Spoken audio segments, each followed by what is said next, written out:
ॐ सहना भवतु सहनौ भुनक्तु सह वीर्यं करवावहै तेजस्विनावधीतमस्तु मा विद्विषावहै।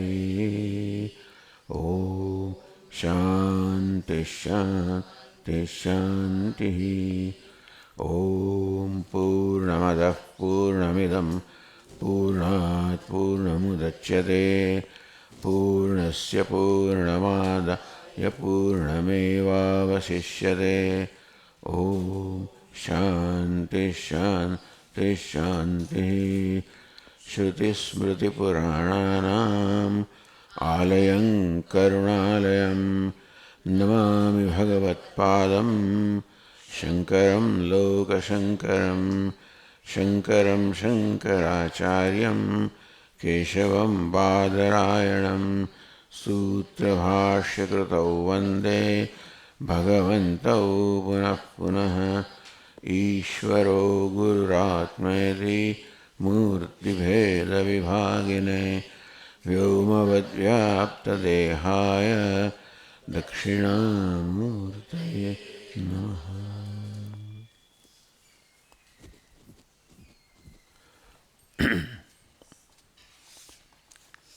ओम असातो ब्रह्म जिज्ञासा जन्माद्यस्य यतः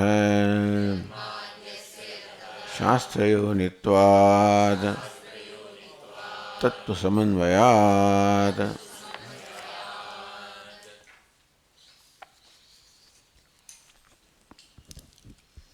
एक सौ 41 पान पर कहूँ तद ब्रह्म सर्वज्ञम सर्वशक्ति जगद उत्पत्ति स्थिति लय कारणम वेदांत शास्त्रदैव अवगम्यते।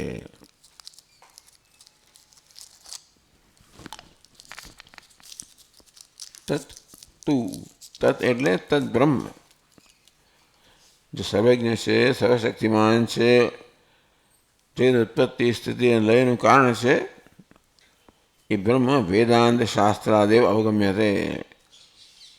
ये मात्र वेदांत शास्त्र थी जानी शकाय एम छे।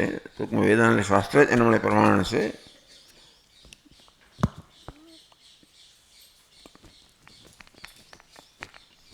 कथम शाबदी कहो छो कि वेदांत शास्त्र एटले उपनिषद ब्रह्म ने जाणવાનું प्रमाण छे। समन्वयात् तत्तु समन्वयात् समन्वयात् सर्वेषु वेदांतेषु वाक्यानि तात्पर्येण एतस्य अर्थस्य प्रतिपादकत्वेन समम् उपगतानि समुगतानि। तो शास्त्री कहो छो के वेदांत शास्त्री ज मात्र ब्रह्म जाणी शकाय। वेदांत शास्त्र ब्रह्मना ज्ञान माटे एकमात्र प्रमाण से समन्वयात् सर्वेषु हि वेदांतेषु वाक्यानि तात्पर्येण एतस्य अर्थस्य प्रतिपादकत्वेन બધા જ વેદાંતોમાં જે વેદાંતના વાક્યો છે ઉપનિષદના વાક્યો છે તાત્પર્યેણ एतस्य अर्थस्य प्रतिपादकत्वेन બધા જ વેદાંતના ઉપનિષદના વાક્યો છે નું તાત્પર્ય એક જ છે। તાત્પર્યેણ एतस्य अर्थस्य प्रतिपादकत्वेन બધા જ વેદાંત કહો બધા જ ઉપનિષદ કહો માત્ર બ્રહ્મનું જ મુખ્યત્વે બ્રહ્મનું પ્રતિપાદન કરે છે।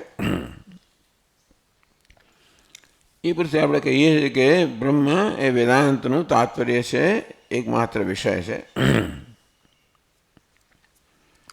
તો એને માટે ભાષ્યકાર અહીંયા દૃષ્ટાંત આપે છે। સદૈવ સૌમ્ય ઇદમગ્ર આસીત એકમેવાદ્વિતીયમ। हे सौम्य हे प्रिय दर्शन इदम जगत आ जगत से सर्जन से ए अग्रे एनी उत्पत्ति पहला एकम अद्वितीय सत मात्र हतु। એટલે કે એક અદ્વિતીય સત માત્ર આ બધા જ સમગ્ર જગતનો એક સાર છે। આત્મા વા ઇદમેક એવાગ્રાસીત. આ જગત છે અગ્રે એની સૃષ્ટિ પહેલાં એક અદ્વિતીય આત્મા હતો. તદ્બ્રહ્મ અપૂર્વમ અનપરમ અનંતરમ અબાહ્યમ. અયમાત્મા બ્રહ્મ સર્વાનુભૂ. આ બ્રહ્મ અપૂર્વમ અકારણ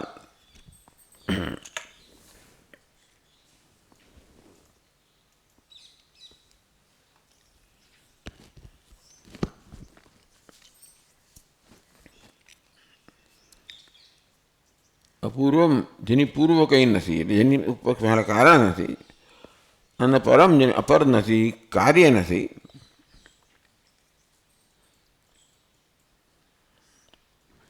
અબાહ્યમ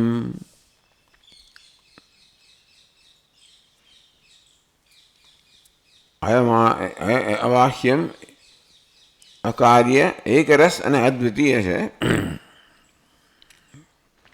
જેને કોઈ બાહ્ય નથી ને જે કશાની બાહ્ય નથી. અયમાત્મા બ્રહ્મ સર્વાનુભૂ. આ આત્મા જ અથવા બ્રહ્મ સર્વાનુભૂ સર્વનો અનુભવ છે, ચિન્માત્ર છે, અનુભવ સ્વરૂપ છે. બ્રહ્મય વેદમગ્રમ અમૃતમ પુરસ્તાત. આ બ્રહ્મ છે એ પુરસ્તા આગળ જે છે પણ બ્રહ્મ છે, પશ્ચાત જે પણ બ્રહ્મ છે, સર્વત્ર બ્રહ્મ છે. આ બધા વાક્યો કહે છે કે બધા ઉપનિષદનું તાત્પર્ય એક જ છે અને તે એક અદ્વિતીય બ્રહ્મનું પ્રતિપાદન કરવું. તો બધા જ ઉપનિષદનો સમન્વય, બધાનું તાત્પર્ય નિર્ણયથી આ નક્કી થાય છે કે બધા જ ઉપનિષદો એક અદ્વિતીય બ્રહ્મનું પ્રતિપાદન કરે છે.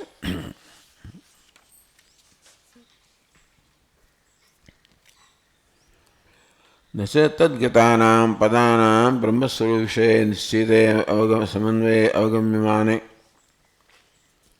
આમ બધા ઉપનિષદના વાક્યો જે છે એનું આ પ્રકારે આલોચન કરવાથી જ્યારે એવો નિશ્ચય થયો કે બધાનું તાત્પર્ય એક અદ્વિતીય બ્રહ્મમાં જે છે, અર્થાંતર કલ્પના ન યુક્તા.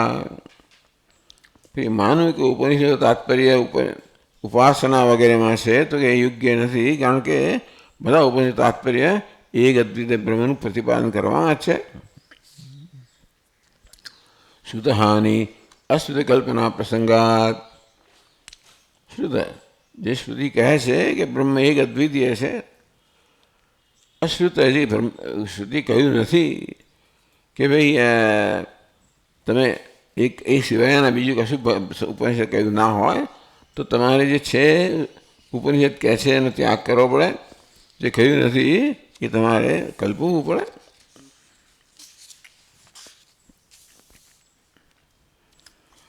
હવે એક પૂર્વ પક્ષ એમ કહે છે કે આ બ્રહ્મ તો વેદાંત ઉપાસના માટે છે અને બ્રહ્મ કોનું નિરૂપણ કરે છે? કર્તાનું. તે કહે છે ન છે કર્તૃ સ્વરૂપ પ્રતિપાદન પરતા અવશ્યતે. બ્રહ્મ છે ને એ તો આ ઉપાસનાનું કરનાર છે. એ પ્રકારે બ્રહ્મનું નિરૂપણ છે તો એવું હોઈ ના શકે, કારણ કે બ્રહ્મ વિશે બીજું શું કહ્યું છે? તત્ કે નિકમ પશ્યેત ઇત્યાદિ. કોણ કોને શેનાથી જુએ છે, કોણ જોનારો છે, વિષય જોવાનો કયો છે, સાધન જોવાનું કયું છે, એમ કરીને ક્રિયા કારક ફલ આ બધાનો નિષેધ કરવામાં આવે છે. તેથી એ આ ઉપનિષદ બ્રહ્મ એટલે કોઈ વ્યક્તિનું પ્રતિપાદન કરે છે એવું બની ના શકે. ન જે પરિનિશ્ચિત વસ્તુ સ્વરૂપત્વે બી પ્રત્યક્ષાદિ વિષયત્વ બ્રહ્મણ. એક વસ્તુ કહી કે ભાઈ આ બ્રહ્મ જે છે ને એ તો પરિનિષ્ઠિત વિષય છે, વિદ્યમાન વિષય છે, બ્રહ્મ છે જ. મીમાંસક એમ કહે કે જે વસ્તુ છે એમાં આપણને શું રસ પડે? છે એ તો છે જ.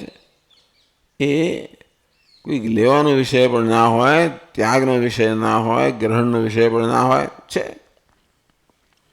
અર્થાત જે વસ્તુ છે એ કોઈ પ્રકારનો પુરુષાર્થ સંપાદન ન કરી શકે.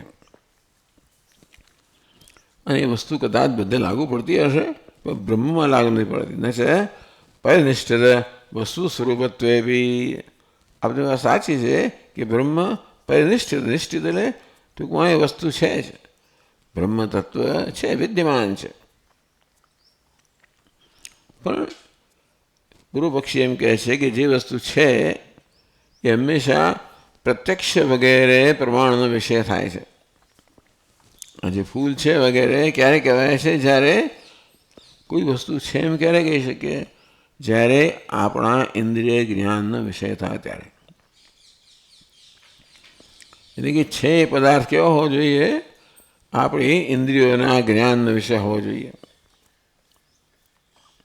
તેથી ક્યાં તો પ્રત્યક્ષ અને અનુમાન વગેરેનો વિષય હોવો જોઈએ. આ જે વિષય વિદ્યમાન છે તો બ્રહ્મ વિદ્યમાન છે છતાંય પણ પ્રત્યક્ષ વગેરે પ્રમાણનો વિષય નથી. ત્યારે કોનો વિષય છે? તત્વમસી. મહાવાક્ય બ્રહ્મના સ્વરૂપનું નિરૂપણ કરવા માટેનું પ્રમાણ છે. બ્રહ્માત્માવસ્ય શાસ્ત્રવંતેણ અનવગમ્યમાનત્વાत्. શાસ્ત્ર સિવાય કોઈ પણ એવી કલ્પના પણ ન કરી શકે કે આત્મા જેને અલ્પ તુચ્છ માનવામાં આવે છે એ બ્રહ્મ છે, અનંત છે, પરિચ્છિન્ન છે, એ શાસ્ત્ર સિવાય કોઈ ના કહી શકે. એ તો હેયોપાદે રહિતત્વાत् ઉપદેશ અનર્થક્યમ. બ્રહ્મ તો વિદ્યમાન વસ્તુ છે. વિદ્યમાન વસ્તુ હોય લેવાની પણ ના હોય કે છે, છોડવાની ના પણ કે છે. મીમાંસક એમ કહે કે જ્યાં કર્મ ના આવે ત્યાં સુધી કશું સદી વસ્તુ સિદ્ધ ના થાય. કઈ વસ્તુ આપણે સિદ્ધ ના કરી શકીએ. જે છે એમાં કર્મ ક્યાં આવે? નથી એને મેળવવા માટેનું કર્મ હોય, છે એને છોડવાનું કર્મ હોય. બા તો હે ઉપાદે શૂન્ય. બ્રહ્મ કેવું છે? હે ઉપાદે શૂન્ય. હે એને ત્યાગી પણ ન શકાય, ઉપાદે એને ગ્રહણ પણ ના કરી શકાય. બ્રહ્મને ત્યાગી પણ ના શકાય, બ્રહ્મને પામી પણ ના શકાય. કેમ? આપણું સ્વરૂપ છે, બરાબર છે. હું મારી જાતને ત્યાગી પણ ના શકું, મારી જાતને ગ્રહણ પણ ના કરી શકું.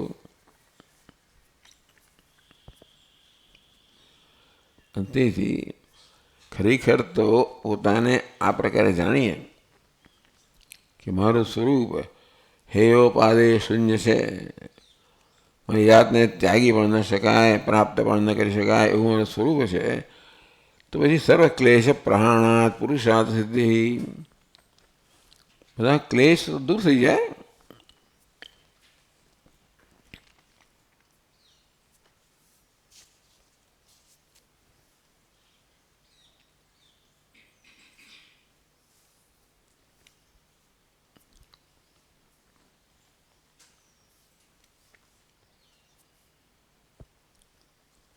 હે ઉપાદે શૂન્ય બ્રહ્માત્મતા અવગમાદેવ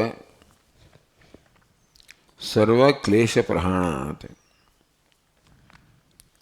હું જે છે એ ગ્રહણ કરવા યોગ્ય હોત તો પણ કોઈ કર્મ આવત અંદર અને શક્ય છે કે એ સફળતા ન મળે. હું જેનો ત્યાગ કરી શકું એવી જાતનું મારું સ્વરૂપ હોય તો પણ એમાં કર્મ આવે. તો કે છે તો જરૂર ક્લેશ કર્મ કરવાનું હોય એટલે ક્લેશ જન્મે જ. એટલે આ હે ઉપાદે શૂન્ય છે માટે બ્રહ્મના વિષયમાં કોઈ ક્લેશ નથી. તેથી પુરુષાર્થ સિદ્ધિ તેથી એ રીતે જ ક્લેશનો નાશ થઈને પુરુષાર્થની સિદ્ધિ થાય છે.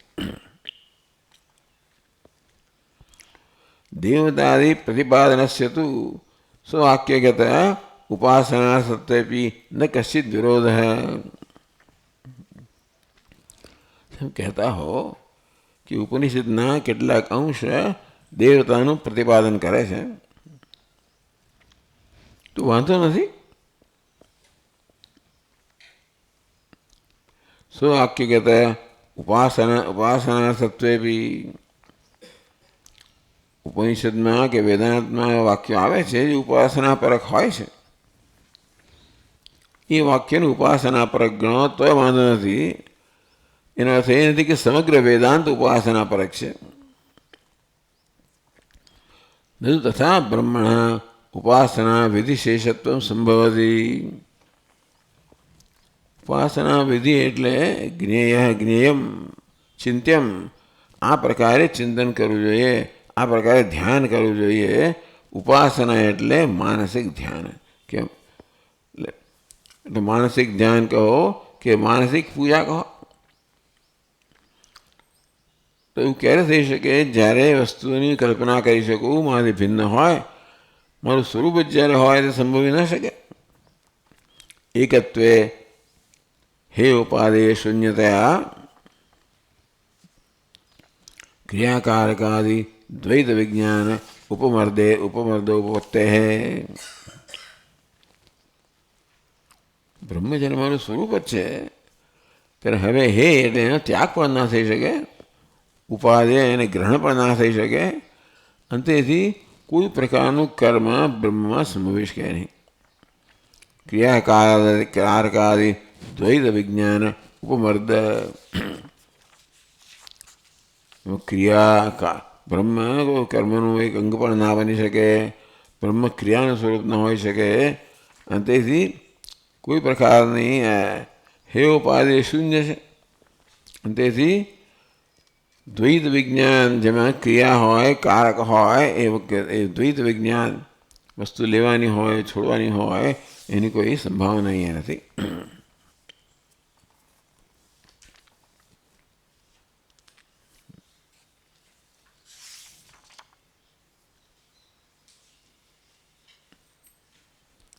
દ્વૈત જ્ઞાનસ્ય સંસ્કારબલાત પુનરુદયે વિધાનમિતિ. દ્વૈત જ્ઞાન છે એના જ આપણા સંસ્કાર છે. વળી પાછળ ઉદય થવાનો કે નહીં થાય? એટલે કે નહીં એકત્વ વિજ્ઞાનેન ઉન્મથિતસ્ય દ્વૈત વિજ્ઞાનસ્ય પુનઃ સંભવ અસ્તિ. પણ એકત્વના જ્ઞાનથી કે હું એક છું અદ્વિતીય છું એવા જ્ઞાનથી ઉન્મથિતસ્ય દ્વૈત વિજ્ઞાનસ્ય, તો પછી દ્વૈત નામની કોઈ વસ્તુ જ નથી. જે છે માત્ર એક અદ્વિતીય આત્મા કે બ્રહ્મની અભિવ્યક્તિ છે, એ અન્ય કંઈ જ નથી. ઉન્મથિત દ્વૈત વિજ્ઞાનસ્ય. વાત સાચી છે કે જ્યાં સુધી મને જ્ઞાન ન હતું ત્યાં સુધી માનતો હતો કે હું અન્ય છું, જગત અન્ય છે, દ્વૈત. પણ જ્યારે મને મારા સ્વરૂપનું જ્ઞાન થયું કે હું કોઈ આ ઉપાધિ નથી, અન્ય પણ કંઈ ઉપાધિ નથી, ઉપાધિમાં હેલો જે ચૈતન્ય તે હું છું, અને તે અન્ય નામ રૂપમાં ચૈતન્ય એ છે, અને તેથી હું જે ચૈતન્ય એ જ અન્ય ચૈતન્ય છે. આ પ્રકારે એકત્વનું જ્યારે જ્ઞાન થયું એટલે વળી પાછો હું જુદો અને એ જુદો એ પ્રકારનો ભ્રમ જન્મી ના શકે. ભ્રમ જન્મવા માટે અજ્ઞાન જોઈએ. અજ્ઞાનનો જ્યારે જ્ઞાનથી નાશ થયો ત્યારે ફરી એ ભ્રમ ન જન્મી શકે. અને તેથી એ દ્વૈતનો ભ્રમ હોય તો જ ઉપાસનાની સંભાવના છે, ભાઈ કોઈ સંભાવના નથી. યદ્યપિ અન્યત્ર વેદવાક્યાનાં વિધિ સંસ્પર્શન અંતરેણ પ્રમાણત્વ ન દૃષ્ટમ.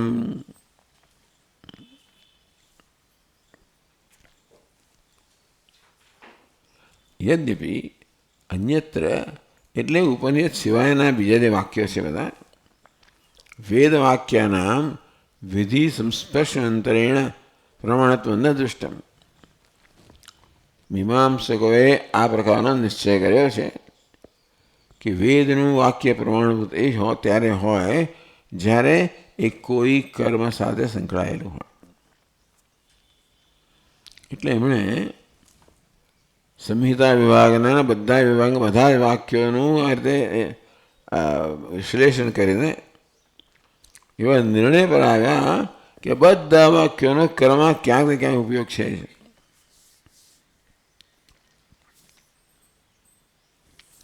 અંતેથી એમની દૃષ્ટિએ વેદનું વાક્ય ત્યારે પ્રમાણે કહેવાય જ્યારે કોઈને કોઈ પ્રકારની વિધિ સાથે સંકળાયેલું હોય. વિધિ સંસ્પર્શમંતરેણ, સંસ્પર્શ કહો, સંબંધ કહો, એવું બીજે એટલે કે ઉપનિષદ સિવાયના વાક્યોમાં કે બ્રહ્મપરક સિવાયના વાક્યો છે એમાં આ વસ્તુ લાગુ પડતી હોય. તથાપિ આત્મવિજ્ઞાનસ્ય ફલપર્યંતત્વાદ, કારણ કે બીજા બધા વાક્યો છે ને એ જાણવા છતાં પણ કંઈક કરીએ તો જ ફળ મળે. એની ઉપાસના કહેવાય. જ્યાં વિધિ જોઈએ, જ્યાં માત્ર જાણવું પર્યાપ્ત નથી, કરવું આવશ્યક છે. હું બ્રહ્મ છું એ પ્રકારે ધારો કે એવું ધ્યાન કરવાથી એ પ્રકારનું પરિણામ મળતું હોય તો એવું કરીએ તો થાય. તથા આત્મવિજ્ઞાનસ્ય ફલપરિણતત્વાદ, આત્મવિજ્ઞાનમાં કોઈ કરવાની આવશ્યકતા, હું બ્રહ્મ છું. પેલામાં શું કે તું આમ કરીશ તો આમ થશે, આમ કરીશ તો આમ પ્રાપ્ત થશે. કંઈક પ્રાપ્ત કરવું હોય તો એટલે એવું કહેતા હોય કે આ તત્વમસી તું તે છે, એટલે કે તારા વિશે વિદ્યમાન ઘટન વસ્તુ છે ને એ પ્રગટ કરવામાં આવે છે. તું બ્રહ્મ બની એવું નથી કહેતા, તું બ્રહ્મ છે. તેથી એ સિવાયના વાક્ય હોય જ્યાં કંઈક બનવાનું કશું કહેવામાં આવ્યું હોય ત્યાં તમારે પ્રયત્ન કરવાનો હોય ઉપાસના વગેરેમાં. તથાપિ આત્મવિજ્ઞાનસ્ય ફલપર્યંતત્વાદ, આત્મવિજ્ઞાનમાં કશું કર્યા વગર ફળ મળે. આત્મા છે તો આત્મવિજ્ઞાનથી શું થાય? તો અજ્ઞાન દૂર થાય. આત્માનું જ્ઞાન મારા વિષયમાં જ્ઞાન છે એ જ મને વાસ્તવ મારા સ્વરૂપના લાભથી વંચિત રાખી રહ્યું છે. અંતેથી અજ્ઞાન દૂર થાય તો હું જે છું એનો હું માલિક બનું.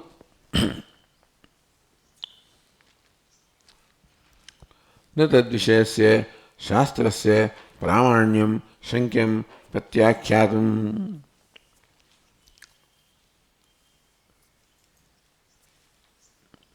અંતેથી બ્રહ્મ શાસ્ત્ર બ્રહ્માંડનું પ્રમાણ છે, એને કોઈ નિરાકરણ ન કરી શકો.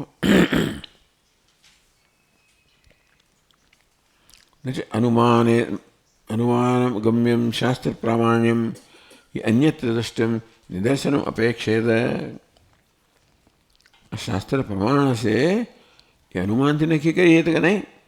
અનુમાન માટે હંમેશા તમારી પાસે ચિહ્ન જોઈએ,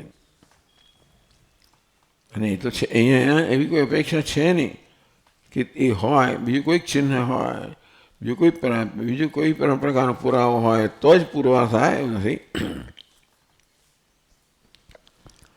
તસ્માત સિદ્ધમ બ્રહ્મણ શાસ્ત્ર પ્રમાણિકત્વમ. તેથી બ્રહ્મ શાસ્ત્ર બ્રહ્મ માટે પ્રમાણ છે, શાસ્ત્ર બ્રહ્મ માટે પ્રમાણ છે એ સિદ્ધ થયું. ટૂંકમાં બ્રહ્મને જાણવા માટે પ્રત્યક્ષ વગેરે પ્રમાણો નથી. બ્રહ્મને જાણવા માટે માત્ર શાસ્ત્ર પ્રમાણ છે. એ રીતે પ્રમાણ છે. બીજા પ્રમાણો તો પોતાના વિષયને પ્રકાશિત કરવા દ્વારા પ્રમાણ છે. જેમ કે તમારી શ્રોત્રેન્દ્રિય પ્રમાણ છે, આ શબ્દોને સાંભળવા માટે, આ શબ્દોને પ્રગટ કરવા માટે શ્રોત્રેન્દ્રિય પ્રમાણ છે. એવી રીતે બ્રહ્મને પ્રગટ નથી કરતો ઉપનિષદ. માત્ર બ્રહ્મનો જે વિષયનો ભ્રમ છે એ ભ્રમને દૂર કરે છે. એટલે વેદાંતો નામ શાસ્ત્ર પ્રમાણ જે છે, ઉપનિષદ પ્રમાણ, એ વેદાંત એ પ્રકારે પ્રમાણ નથી જેવા બીજા બધા આપણી જ્ઞાનેન્દ્રિય વગેરે પ્રમાણ છે એમના વિષયોમાં. કારણ કે ચક્ષુ જે પ્રમાણ હોય આ વિષય ચક્ષુ આ રંગને પ્રગટ કરે છે, પ્રકાશિત કરે છે. તો વેદાંત એ પ્રકારે પ્રમાણો તો વેદાંત શું બ્રહ્મને પ્રગટ કરે છે, બ્રહ્મને પ્રકાશિત કરે છે? તો કે ના, બ્રહ્મ સ્વપ્રગટ છે, સ્વપ્રકાશિત છે. તો વેદાંતની જરૂર શું? એટલે કે બ્રહ્મને પ્રકાશિત કરવા માટે વેદાંતની જરૂર નથી, એ સ્વપ્રકાશ છે. શેને મળે વેદાંતની જરૂર છે? બ્રહ્મ વિશે જે ભ્રમ સેવવામાં આવે છે એ ભ્રમ દૂર કરવા માટે ઉપનિષદ પ્રમાણ છે. ઉપનિષદ બ્રહ્મને પ્રકાશિત કરવા દ્વારા પ્રમાણ નથી, બ્રહ્મ વિશેના ભ્રમ દૂર કરવા દ્વારા પ્રમાણ છે.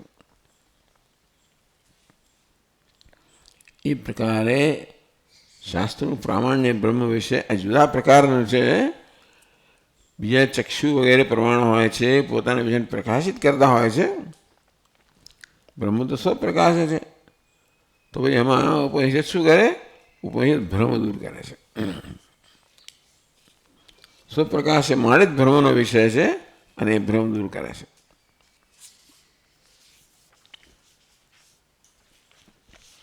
અહીં સુધી આવેલા છેલ્લે 150માં પાનથી શરૂ કરવાનું છે.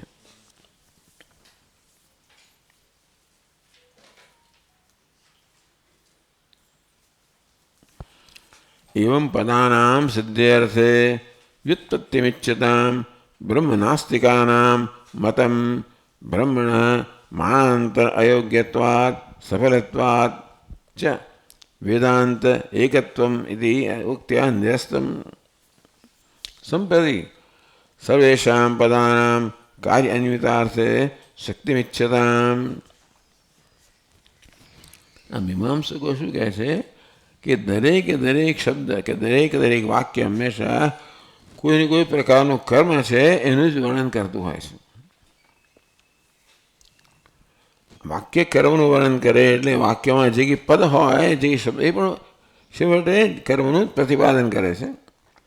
ટૂંકમાં મીમાંસકોના મતે બધા જ શબ્દો એક અથવા બીજી રીતે કોઈ કર્મ સાથે જોડાયેલા છે, તો જ એ વસ્તુનું મહત્વ છે, તો જ બાકી નહીં.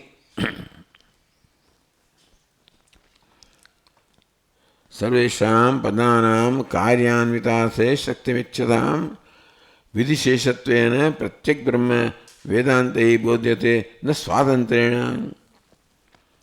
વેદાંત ભલે બ્રહ્મનો બોધ આપતો હોય, પરંતુ વેદાંતના વાક્યો પણ છેવટે કર્મપરક છે. અંતેથી વેદાંત પણ કોઈક પ્રકારની વિધિ દ્વારા બ્રહ્મને પ્રગટ કરે છે, સ્વતંત્ર નહીં.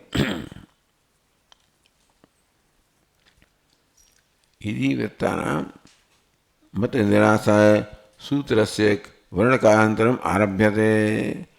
એટલે હવે બીજું વર્ણક શરૂ થાય છે. પહેલું વર્ણ પુરુષ વર્ણક અને બીજું વર્ણક શરૂ થાય છે.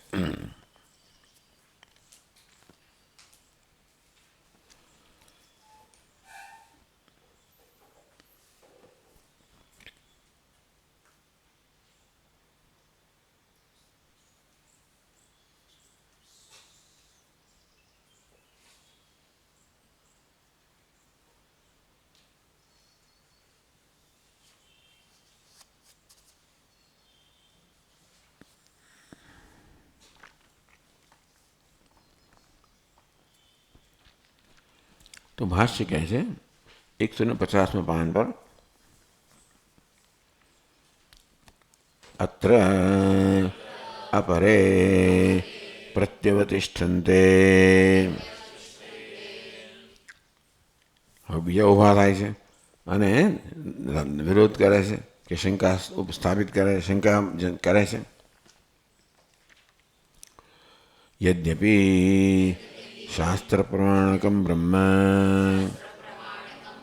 તથાપિ પ્રતિપત્તિ વિધિ વિષયતયા એવ શાસ્ત્રેણ બ્રહ્મ સમર્પ્યતે. યદ્યપિ શાસ્ત્ર પ્રમાણકમ બ્રહ્મ, વાત તો સાચી છે કે બ્રહ્મ માટે શાસ્ત્ર બ્રહ્મ માટે પ્રમાણ છે.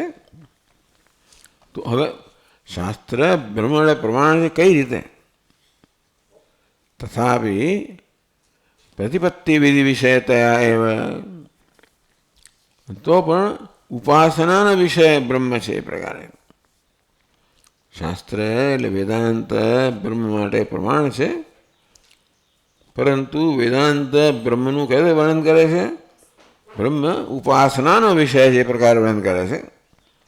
ટૂંકમાં વેદાંતની અંદર પણ બ્રહ્મનું તમારે ધ્યાન કરો એ પ્રકારે વેદાંત આપણે બ્રહ્મનું પ્રતિપાદન કરે છે.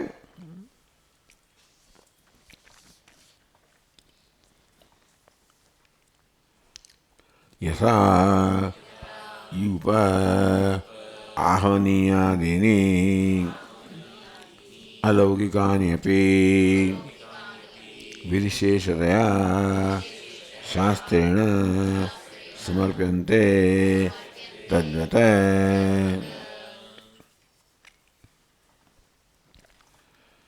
જેમ યુપ એટલે સ્તંભ જેના પર પશુને બાંધવામાં આવે છે. આહવનીય એક અગ્નિનું નામ છે. તો જે 3 અગ્નિ કે 5 અગ્નિ ગૃહસ્થે હંમેશા જાળવવાનો હોય એમાં આહવની એક છે, જેમાં આહુતિ આપવામાં આવતી હોય છે.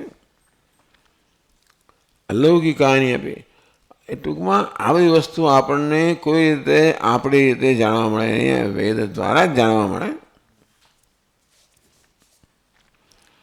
વિધિશેષતયા શાસ્ત્રેણ સમર્પ્યંતે, છતાં પણ તો કે યુપે પશુમ બદનાતી, એવું કે વિધિ કે ભાઈ આ યુપ છે ત્યાં પશુને બાંધવું જોઈએ. આહવનીએ જુહોતી, આહવનીય જે અગ્નિ છે એમાં જુહોત આહુતિ આપવી જોઈએ. ઇન્દ્રમ યજેત, ઇન્દ્ર છે એના માટે યાગ કરવો જોઈએ. આ પ્રકારે આજે જે બધા વિધિ છે યુપ વગેરે જે વિષયો છે એ બધા વિધિના વિધિશેષ થયા.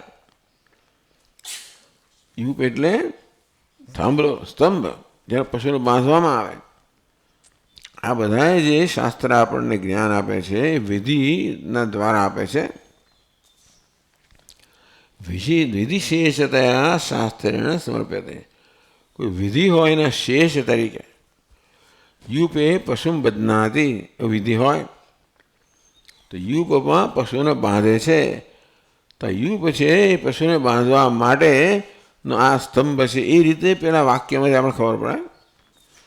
આહવનીએ જુહોતી, આહવની યજ્ઞ છે તો ખરો કોણ કયો છે જેમાં આવી રીતે આહુતિ આપવામાં આવે છે.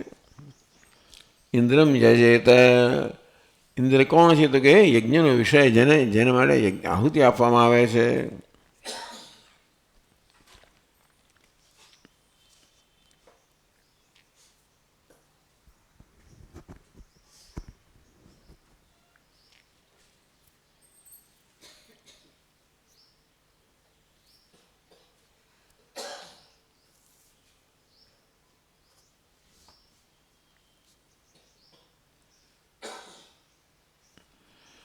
અહીંયા હવે રત્ન આ પ્રકારે ટીકા કરે છે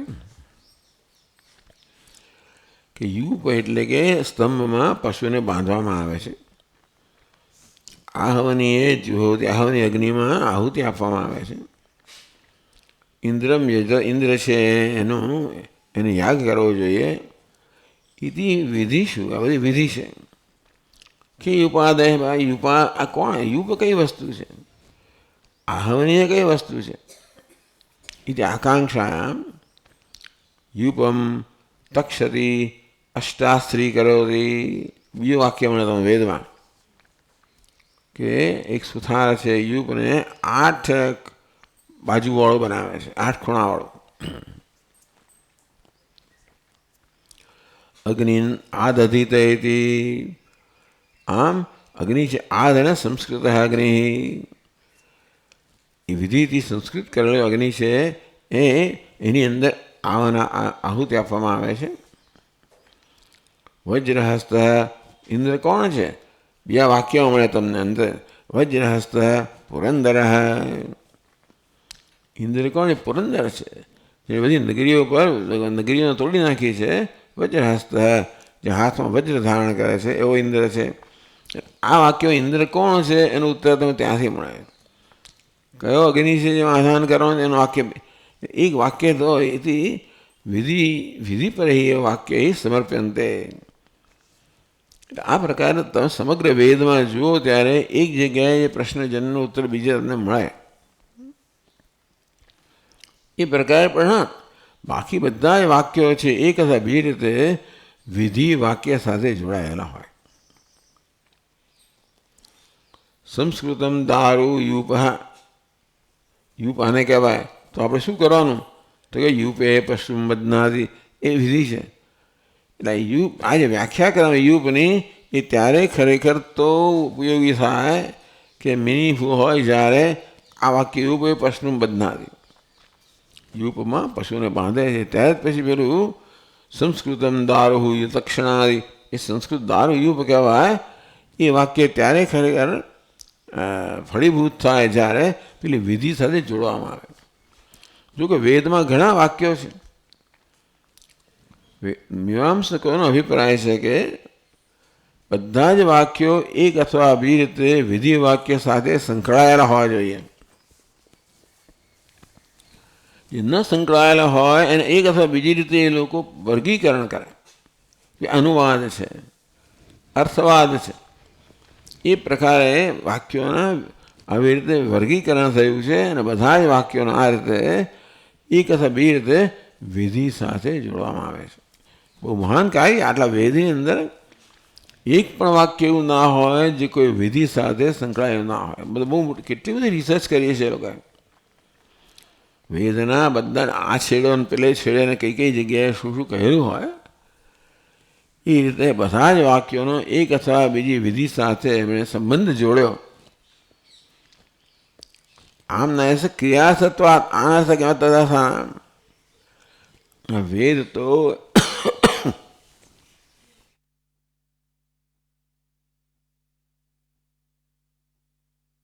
ક્રિયાનું પ્રતિપાદન કરવું વેદનો મુખ્ય ઉપયોગ છે. જે વાક્યો ક્રિયા સાથે સંકળાયેલા ન હોય વાક્યો નકામા છે. વેદનું વાક્ય નકામું તો ના જ હોય. એટલા માટે મીમાંસકો બધા જ વાક્યોને કોઈની કોઈ રીતે કોઈની કોઈ વિધિ સાથે જોડેલા છે. એને કેટલાક દૃષ્ટાંત આપવામાં આવ્યા. યુપ એ પશુ બદનાતી, આ યુપમાં પશુને બાંધે છે. હવે યુપ શું વસ્તુ છે? યુપમ તક્ષતી અષ્ટાશ્રી કરોતી. તો જે સુથાર છે એ યુપને 8 ખૂણાવાળો બનાવે છે. એટલે યુપનો નિર્દેશ કરવામાં આવ્યો. યુપ શું છે એનું વર્ણન બીજે કરવામાં આવ્યું. આ તમે ભેગા કરો ત્યારે તમને આખી પૂરી સમજ પ્રાપ્ત થાય. આ પ્રકારે બધા જ વાક્યો એક અથવા બીજી રીતે વિધિ સાથે સંકળાયેલા હોય.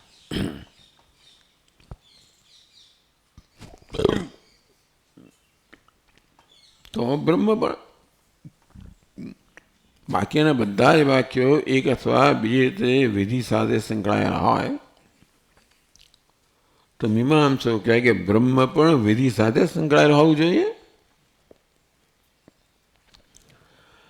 વિધિ હંમેશા કોઈની કોઈ ક્રિયાનો આદેશ કરતી હોય તો બ્રહ્મ પણ વિધિ સાથે સંકળાયેલો હોય તો કોઈની કોઈ ક્રિયાનો ભાગ હોય. કદાચ ધ્યાન ઉપાસના વગેરેનો વિષય હોય.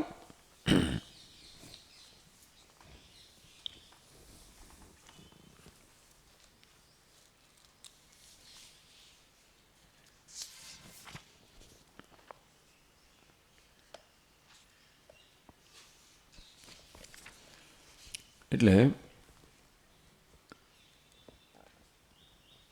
કયું 150 પાન પર યથા યુપ આહનીયાદીની અલૌકિકાની અપી વિધિશેષતયા શાસ્ત્રેણ સમર્પ્યન્તે તદ્વત. યુપને આહવનીય વગેરે કોઈ લૌકિક વસ્તુઓ નથી. ટૂંકમાં આપણા રોજબરોજનો ઉપયોગના કંઈ વસ્તુઓ નથી. એટલે આ શું છે ખબર ના હોય આપણને. અલૌકિકાની કહેવામાં આવી. પણ છેવટે શાસ્ત્રમાં એ બધાનું વર્ણન આવે એટલે વિધિશેષતયા શાસ્ત્રેને સમર્પંતે યુપનું આહ્વનીયનું વગેરેનું વર્ણન કરવામાં આવે અને કોઈની કોઈ વિધિ સાથે જોડવા દ્વારા બી આ શાસ્ત્રનો એક ભાગ છે પ્રકારે આપણે સમજાવવામાં આવે.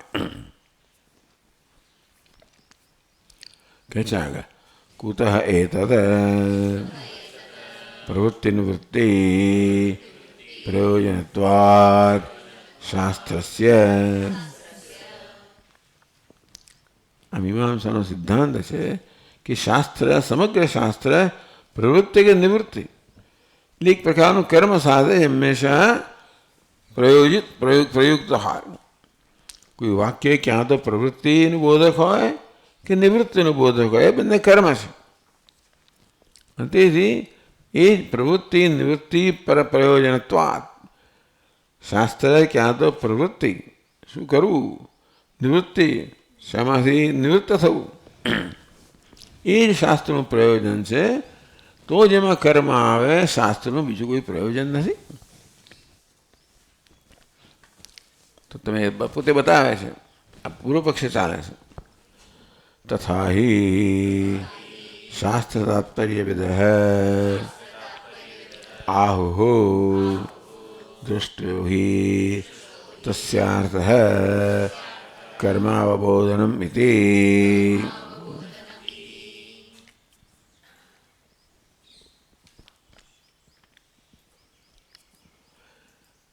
એટલા માટે જ કહે છે કે તથા હિ શાસ્ત્ર તાત્પર્યવિદ. આ મીમાંસકો જે શાસ્ત્રના તાત્પર્યના જ્ઞાતા છે એ લોકો આ પ્રકારે કહે છે દૃષ્ટો તસ્ય અર્થ કર્મ અવબોધનમ તસ્ય વેદસ્ય. ટૂંકમાં વેદનો આટલો અર્થ છે, પ્રયોજન છે, કાર્ય છે કે કર્મ અવબોધનમ, કર્મનો અવબોધ કરવો, કર્મનું જ્ઞાન આપવું, એ જ વેદનું અર્થ છે, એ જ વેદનું મુખ્ય કાર્ય છે. આમનાયસ્ય ક્રિયાર્થત્વાદ. આમને એટલે વેદ છે એનું પ્રયોજન ક્રિયામાં છે. એના માટે બધા જ વાક્યો સીધી કે આડકતી રીતે આપણને કર્મનું કે ક્રિયાનું જ અહીંયા બોધ આપે.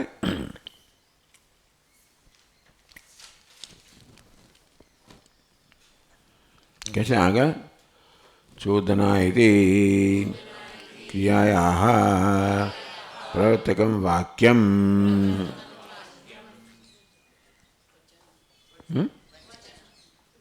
વચનમ. ચોદના ઇતિ ક્રિયાયાઃ પ્રવર્તકમ વચનમ. ચોદના કોને કહેવાય? ચોદન એટલે આદેશ. ક્રિયાયાઃ પ્રવર્તકમ વચનમ.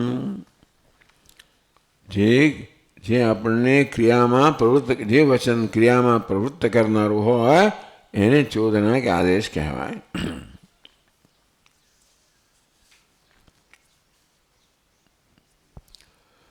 તસ્ય જ્ઞાનમ ઉપદેશ જૈમિની સૂત્રમાં આવ્યું તો કે એનું તસ્ય એનું જ્ઞાપક કે નિમિત્ત ઉપદેશ છે.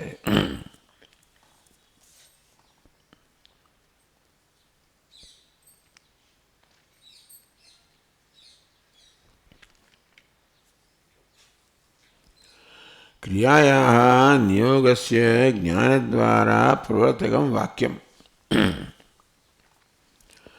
ક્રિયાયાઃ નિયોગસ્ય, નિયોગ એટલે ક્રિયાનો નિયોગે આદેશ આપવામાં આવે એને જ્ઞાન દ્વારા જે આપણે પ્રવર્તક કરે વાક્યને ચોદના કહેવામાં આવી.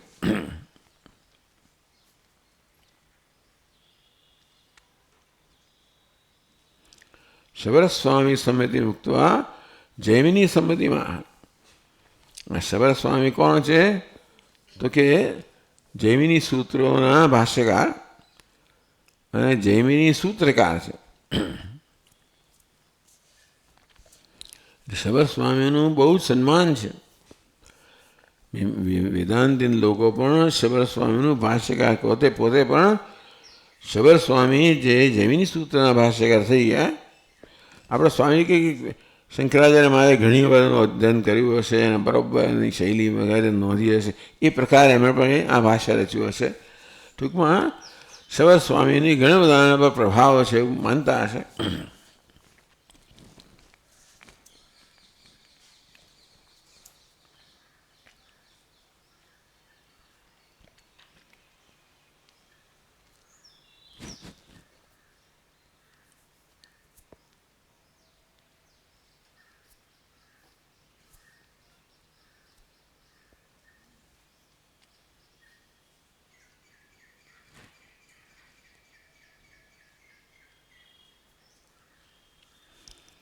તદ્ભૂતાનામ ક્રિયાર્થેન સમામ્નાય. ભૂતાર્થક એટલે જે વસ્તુ વિદ્યમાન છે એવા જે પદો હોય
तत्र वेदे भूतानां सिद्धार्थनिष्ठानां पदानां क्रियार्थेन कार्यवाचिना लिंगादिपदेन समाम्नायः.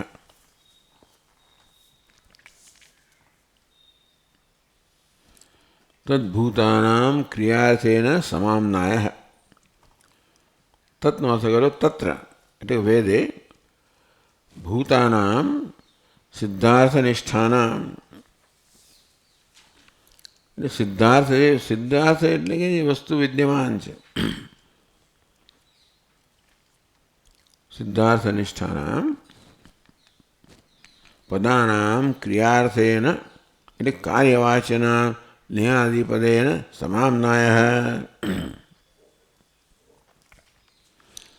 લિંગ લોટ તવ્ય છે એને આદેશ આપનારા ક્રિયાપદો છે એટલે કોઈને કોઈ રીતે એમની સાથે જોડવા જોઈએ. એટલે જે કોઈ પદ છે વેદની અંદર એ બધા એક અથવા બીજી રીતે આ લિંગ લોટવ્ય સાથે જોડવા જોઈએ. કાર્યવાચી પદ સાથે ઉચ્ચારણ કરવું જોઈએ.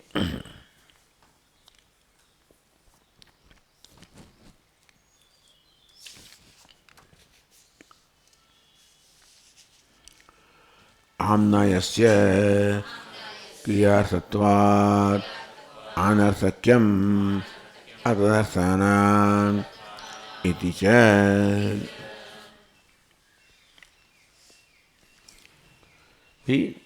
આમના વેદ તો ક્રિયાર્થક છે માટે જે કોઈ અક્રિયાર્થક શબ્દ હોય એ બધા નિષ્ફળ છે. વેદની અંદર જે શબ્દો ક્રિયા છે ક્રિયાબોધન આપતા હોય એ નિષ્ફળ છે. એટલે એમણે સિદ્ધ કરી એમણે એટલા જ માટે ઘણું બધું આ સંશોધન કરીને નિર્ણય પર આવ્યા કે સીધે સીધું ક્રિયાર્થક ના હોય તો અર્થવાદ દ્વારા આડી અવળી રીતે પણ ક્રિયાર્થક હોય.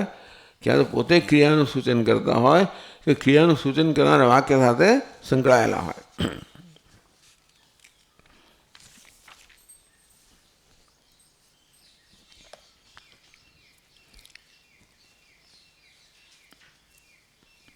अतः पुरुषं क्वचिद् विषय विशेषे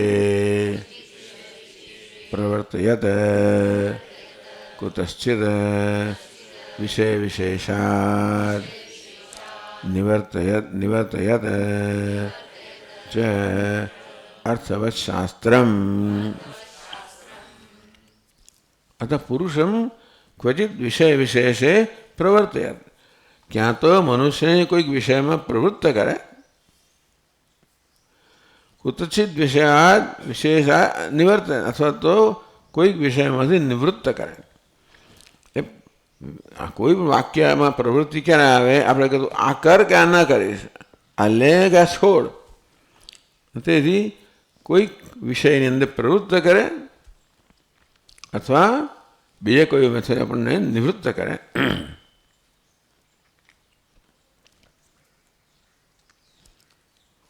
તો એવું વાક્ય હોય શાસ્ત્રનું જે મનુષ્યને કશાકમાં પ્રવૃત્ત કરે, કશાકથી નિવૃત્ત કરે, તો એ વાક્ય અર્થવત ગણાય, તો એ વાક્ય ઉપયોગી ગણાય, પ્રમાણ ગણાય.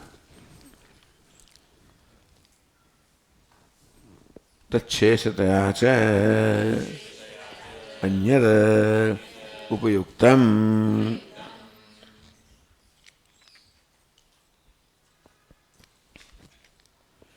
અને બીજા વાક્ય શેષ એટલે અંગભૂત બાકીના વાક્યો છે એ બધા અન્યત ઉપયુક્તમ, બીજા બધા ઉપયોગી છે એના અંગ બનવા દ્વારા. એટલે ક્યાં તો કોઈ વાક્ય છે મનુષ્યને કરવા પ્રેરિત કરે, ક્યાં તો એને કરવાથી નિવૃત્ત કરે, અને બાકીના વાક્યો છે એ કોઈક રીતે આ ક્રિયા સાથે સંકળાયેલા હોય. આપણને કોઈ જરૂરી વસ્તુ નથી, પણ એમણે લખ્યું છે માટે આપણે, કારણ કે ક્યારેક ક્યારેક વળી પાછું આનું ખંડન કરશે આમ પણ.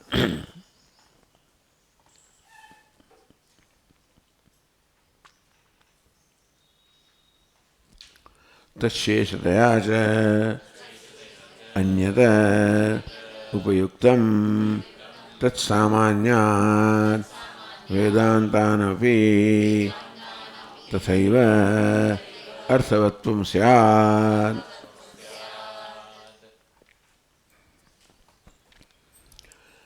એટલે તત્સામાન્ય વેદાંતના વાક્યો પણ એને સમાન જણાતા હોવાના માટે એ પણ ત્યારે સાર્થક બને જ્યારે વેદાંત વાક્ય પણ વિધિ કે નિષેધ પરખ હોય. પૂર્વ પક્ષ ચાલે છે. સતી ચ વિધિપરત્વે યથા સ્વર્ગાદિકામસ્ય અગ્નિહોત્રાદિસાધનમ વિધીયતે એવં અમૃતત્વકામસ્ય બ્રહ્મજ્ઞાનમ વિધીયતે ઇતિ યુક્તમ. ટૂંકમાં સચી છે વિધિ પરત્વે. હવે એક વાર નક્કી થયું કે બધા જ વાક્યો વિધિ પર હોવા જોઈએ, એટલે વિધિ સાથે સંકળાયેલા હોવા જોઈએ. યથા સ્વર્ગાદિ કામસ્ય અગ્નિહોત્રાદિ સાધન વિધીયતે. જેમ કે સ્વર્ગ વગેરેની કામના ધરાવનાર માટે અગ્નિહોત્રાદિ વગેરે કર્મનું વિધાન થાય છે કે આ કરો તો તમને સ્વર્ગાદિ પ્રાપ્ત થશે. તો હવે વેદાંતમાં વિધિ ક્યાં આવે? એવમ અમૃતત્વ કામસ્ય. સ્વર્ગાદિની કામના કરનારને અગ્નિહોત્રાદિ કર્મ છે એનું વિધાન થયું તો અમૃતત્વની કામના કરનારને બ્રહ્મજ્ઞાનમ વિધીયતે. સમાનતા જુએ છે કે જેવી કર્મકાંડની અંદર સ્વર્ગની પ્રાપ્તિ કરવા માટે આ કર્મ છે અગ્નિહોત્રાદિ કર્મનું વિધાન કરવામાં આવ્યું, તો વેદાંતના જે વાક્યો છે એ અમૃતત્વની વાત કરે છે.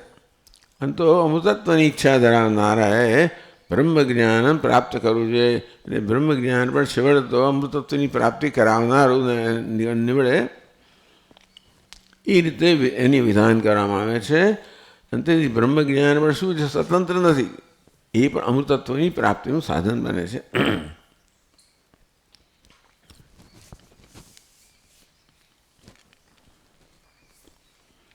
આ પ્રકારે પૂર્વ પક્ષ ચાલે છે અને આપણે એને આવતા વર્ગથી વળી ચાલુ રાખશું.